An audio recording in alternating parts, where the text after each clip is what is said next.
নমস্কার দর্শক বন্ধু, আমি অমিত মহারাজ।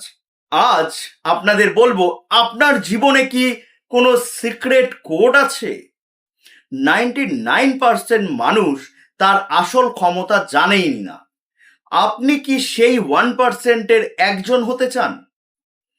আমরা জন্ম নিই এক সেট বিশেষ গুণ আর সম্ভাবনা নিয়ে, কিন্তু দুর্ভাগ্যবশত বেশিরভাগ মানুষ সারা জীবন অন্যের দেখানো পথে চলে নিজের আসল পাওয়ার হারিয়ে ফেলেন।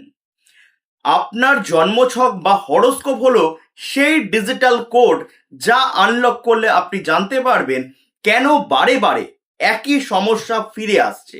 সেটা কি কোনো বিশেষ গ্রহের দশা, নাকি আপনার কোনো ভুল পদক্ষেপ?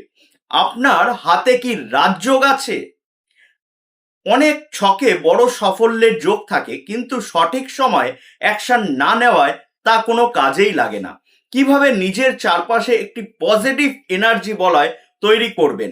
অ্যাস্ট্রোলজি মানে শুধুমাত্র হাত দেখা নয়, এটি হলো আপনার জীবনের অ্যালগরিদম বোঝা। আপনি যখন নিজের গ্রহের তাল বুঝতে পারবেন, তখন জীবন আপনার আনন্দের সুরে নাচবে। আমি এই সপ্তাহে মাত্র 5 জনের জন্ম ছক বিস্তারিতভাবে বিচার করব। আপনারা যদি আপনার গ্রহ এই মুহূর্তে কি কথা বলতে চাইছে সেটা জানতে চান, তাহলে কমেন্টে ইয়েস লিখুন এবং আমাদের সরাসরি যোগাযোগ করতে পারেন আমাদের স্ক্রিনে দেওয়া কন্ট্যাক্ট নাম্বারে। ধন্যবাদ, সকলে ভালো থাকুন, সকলকে ভালো রাখুন।